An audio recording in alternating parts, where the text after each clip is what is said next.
Matuto kayo sa amin, huwag magsihigit sa mga bagay na nangasusulat. Ayon. Kung ano yung nakasulat, yun ang dapat matutuhan. Kaya po kami, ang pagkakaiba namin sa lahat ng iglesia sa panahon natin, we strictly adhere to what was written. Doon kami nasa nakasulat. Doktrina, pangalan, pagsasama-sama, paggawa ng kabutihan. Kung ano yung nakasulat, yun po ang aming sinusunod, kapatid. Halimbawa, sabi sa nakasulat, mangaral kayo, tinanggap nyo, walang bayad, ibigay nyo, walang bayad, sabi ng Panginoong Hesus.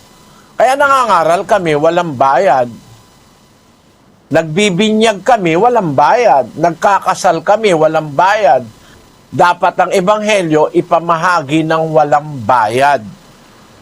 Meron kami abuluyan, kusang loob. Nag-aabulo yung mga kapatid, kusang loob. Pero para magpabayad kami, hindi kami nagpapabayad. Bawal po ni Kristo yon. Yung abuluyan na kusang loob, nasa Biblia po yon. Ang nakasulat sa 2 Korinto 9:7, Magbigay ang bawat isa ayon sa ipinasya ng kaniyang puso, huwag mabigat sa loob o dahil sa pinipilit, sapagkat iniibig ng Diyos ang nagbibigay na masaya. Yon. Yan ang nasa Biblia, magbibigay ayon sa pasya ng puso, kusang loob, hindi pinipilit. Yun ang aming ginagana. Pero wala kaming pinapabayarang aral. Libre nga eh. Ang sabi ni Kristo, ibigay niyong walang bayad, yung tinanggap niyong walang bayad. Bawal kasi ibenta yung katotohanan niyang aral eh.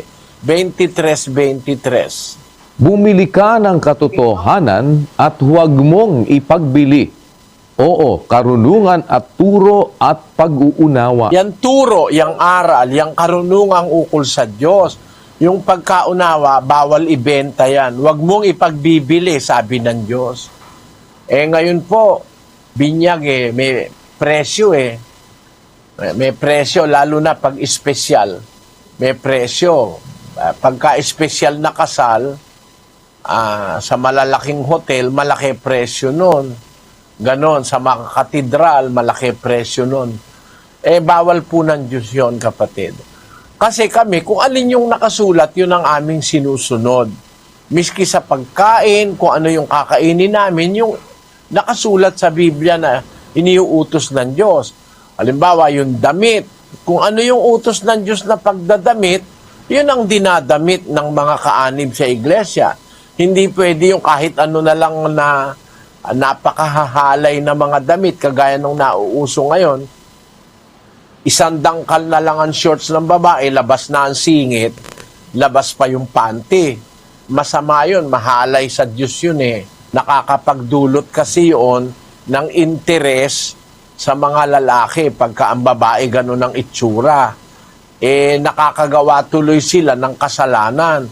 Dahil ang sabi doon sa 5:28 ni Mateo, Datapwat sinasabi ko sa inyo, na ang bawat tumingin sa isang babae na taglay ang masamang hangad ay nagkakasala na ng pangangalo niya sa kanyang puso. titingin ka pa lang sa babae dahil meron kang masamang hangad, nagkakasala ka tuloy ng pangangalo niya sa puso. Kahit hindi mo pa siya nahihipo, hindi mo pa hinahalikan, nagkakasala ka na, sabi ni Kristo. Kasi merong mga babae, ganun kung magdamit para bang nag-aanyaya talaga na tignan siya at pagnasaan. Kasi dinidisplay niya na buong katawan. Sa amin po, kung alin yung nakasulat na kung paano magdadamit, sabi ng Biblia, mahinhing damit, matimtiman at mahinahon. Ganun ang aming itinuturo.